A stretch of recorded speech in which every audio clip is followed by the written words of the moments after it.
Hello everyone, we're back for another book review video. Trying to maintain some consistency this time. And these are the two we're going to be going over. This one is on Edwin Landseer, sorry there's glare, this one on Albrecht Dürer.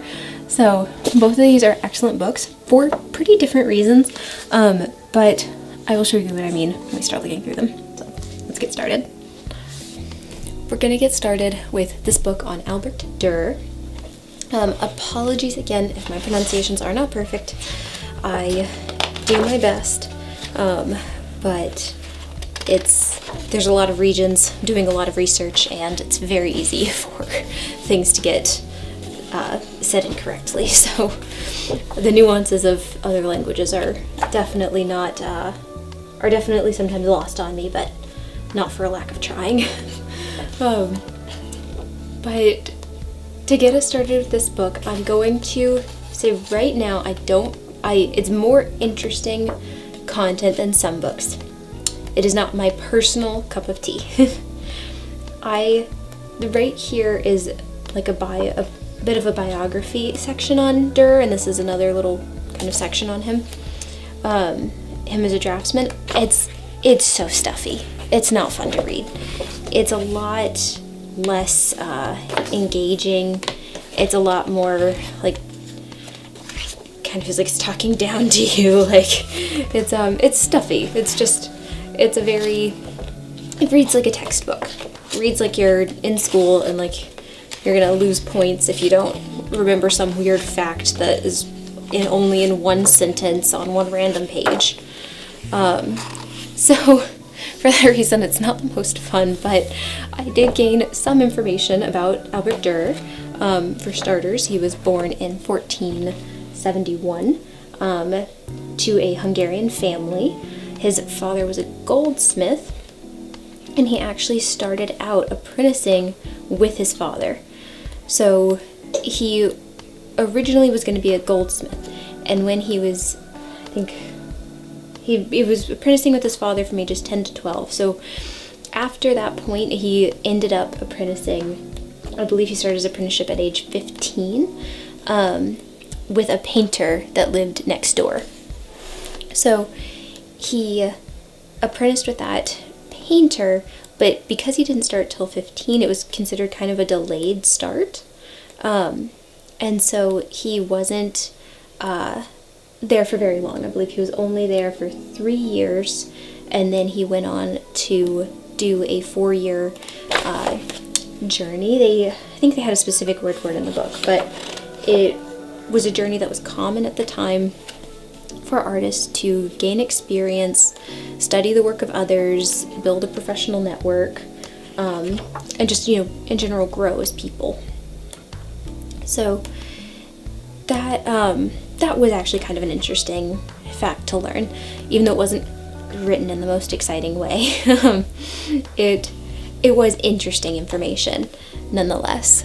But the reason I'm being so hard on this book, and apologies again for the lighting, it's a slightly different time of day, but it's just, the sun is just really beaming in. But even though the information isn't as written in as interesting of a way, the information's still good. The reason I'm being so hard on this book is because of the other book that we're going to look at, and that is because I did not want to stop reading that other book. So we'll get into that one after we're done with this one, but that's why I'm being picky, because truthfully it could have been done better, because the next book we're going to look at was done better. But anyways, back to Albrecht Dürer. He went on his 4-year journey and came back, and at age 23 married Agnes Frey. So I don't know much about her, honestly. It just was one of the little factoids I picked up while skimming through this to get some information.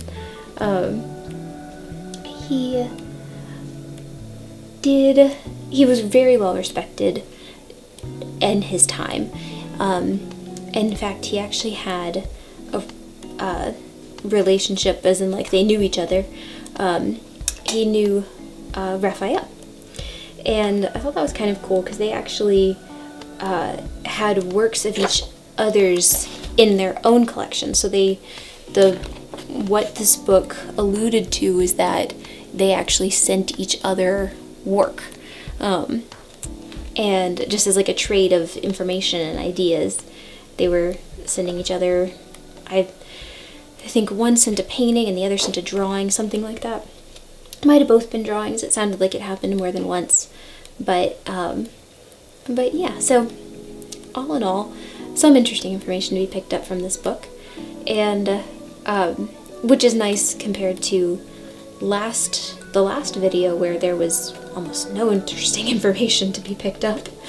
But in general, in terms of like talking about books, Prestel, I don't know, I think that's how you say the company's name, the ones that made this book is a good company in terms of good quality prints, good quality information, good quality books.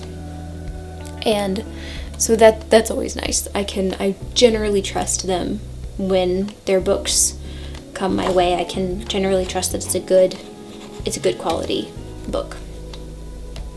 And this one in particular is absolutely massive. In that sense, kind of hard to do copies from. If you are buying art books to do copies from, it's almost harder because you can't like pin this up to an easel. Like you can't clamp it to an easel. You have to really set it down, and then it's just huge, so the distortion is pretty intense. But if you are a huge fan of Albrecht Dürer, then I think it's a must. I mean, it's one of the most comprehensive books on him I've ever seen, and it's a good quality one. So we're moving that way. The book's momentum is so big, it's carrying it that way. So yeah. Oh, and other thing, it ends with like a billion lists of this, which is necessary information, but takes up lots of unnecessary pages. Well, necessary, unnecessary, but that is this book. So next we're going to look at this book on Sir Edwin Landseer. This book is why I was so hard on the Dürer book, because this is just so well written. It's written by Richard Ormond. The book was published for an exhibit that was happening between the Tate Gallery and the Philadelphia Art Museum. And they brought on Richard Ormond to write the biography, and that's what I'm flipping through now, and it's really well written. It's the whole thing is really well written, but I am very much looking forward to reading this cover to cover, and I will update the description with more info when that happens, but and of course there will be a description already in the linked below. But for now, I'll just keep flipping through this book. It's not the best in terms of image quality. The images are small. It's a little bit better than what the camera's picking up, but it is a little bit small. It's mostly black and white prints, but there are some color prints as we keep flipping through. It's maybe not the best quality, but I think it's worth it if you like Landseer's work at all, solely for the written content. And I don't get as mad at black and white images as I used to, because now I realize that you actually get a great sense of the design from the black and white images. But that's just my personal take on it.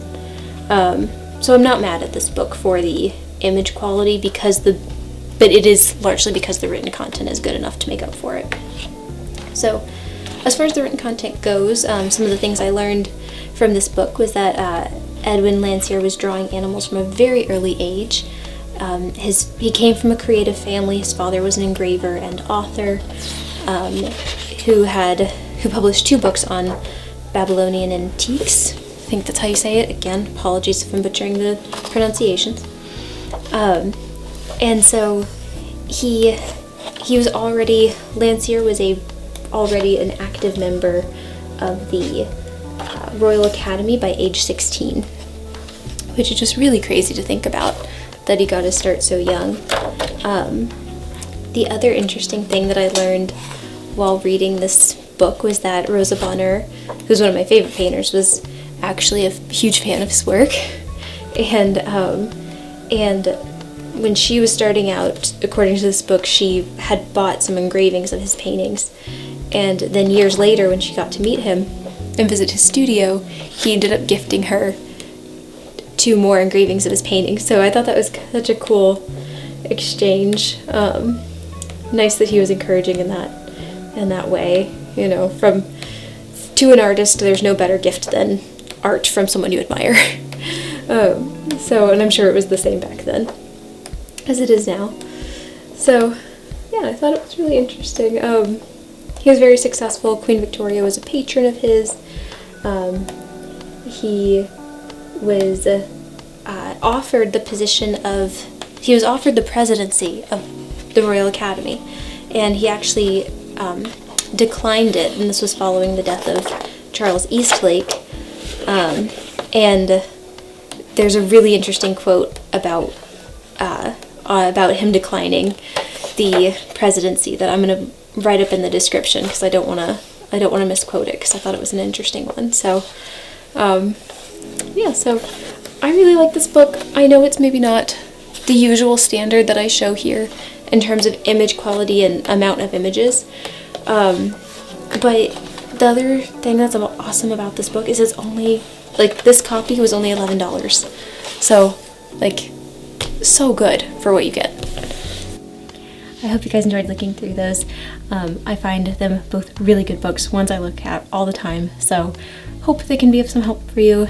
As always, if you have a specific artist or a specific time period in art that you want to see a book review video on, let me know. I'll look at what I have, and I'll try to bring it out for you guys. So until next time,